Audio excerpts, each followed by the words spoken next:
And I mean, speaking of the, the president and the GOP candidates, this week was Super Tuesday. Romney came out on top, but not by much, and Santorum is right there, right behind him. And Newt Gingrich is just there as well.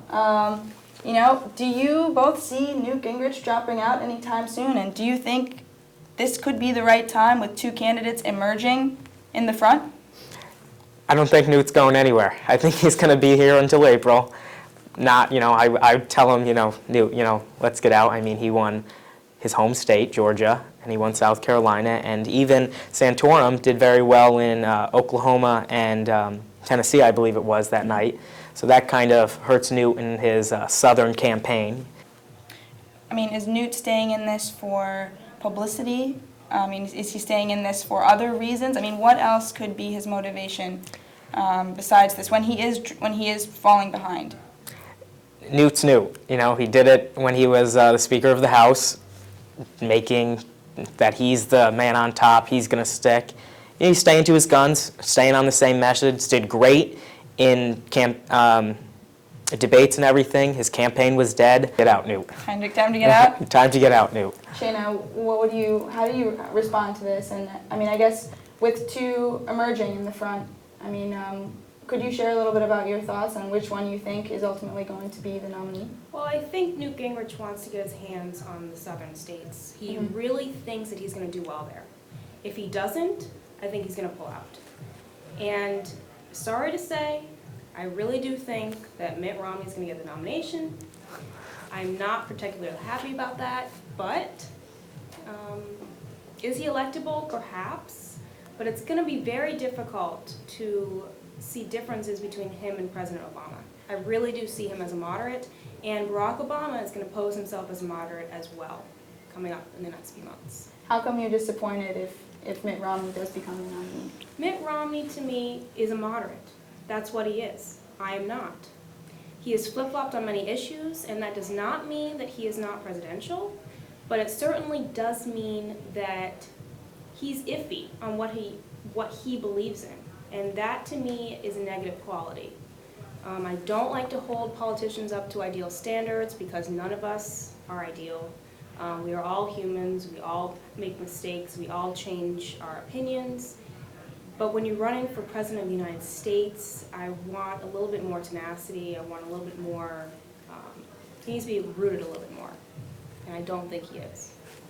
I think as students, it's important for our viewers to know, what issue is important for PC students, what issue is important for students in general across the nation.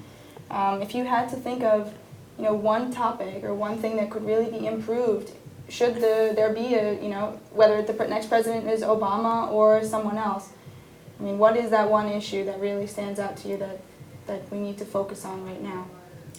Well, obviously the economy. Everyone here is only going to be here for 4, 3, 2, 1 more year. So people do care about getting jobs. And so the economy is definitely number one.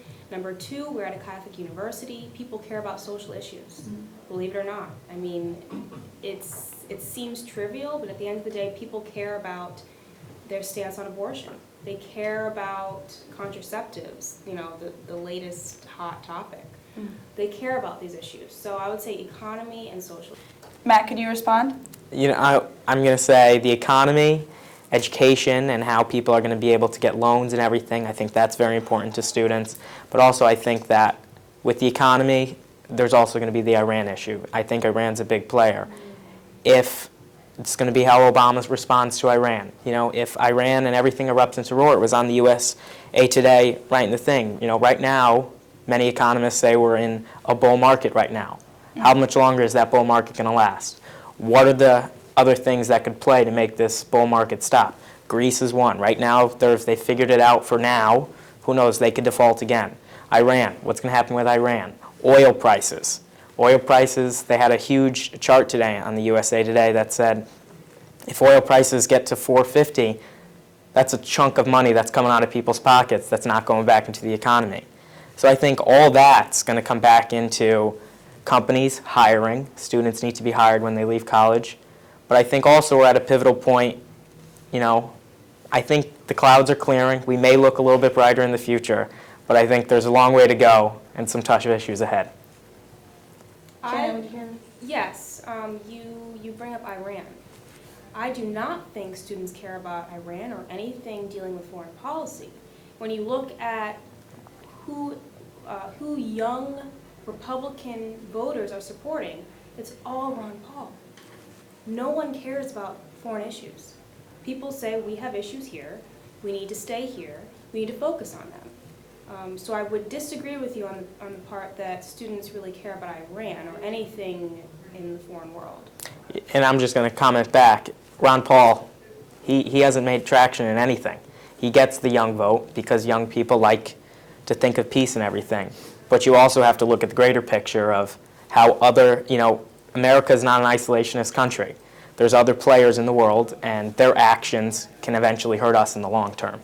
Well, thank you, Shayna and Matt, for joining us today and sharing your viewpoints with us. And thank you for turning into PC Talks Politics on our 3rd episode. If you're interested in joining our program, please email kvail1@friars.providence.edu. Or if you would like us to address a specific question that you have, please feel free to email us here in the station. And before we close, I would just like to leave you with 2 quotes on the power of words, and I think this is very relevant considering this week's events. Our first is by an anonymous writer. Language has 3 important uses. It expresses thought, conceals thought, and takes the place of thought. And our second is by Winston Churchill, who says, "By swallowing evil words unsaid, no one has ever harmed his stomach." So remember that what you say matters, and that we have the ability, and that your words have the ability to shape someone else's life forever. So until next time, stay tuned, because I'm sure we'll have more to talk about in politics.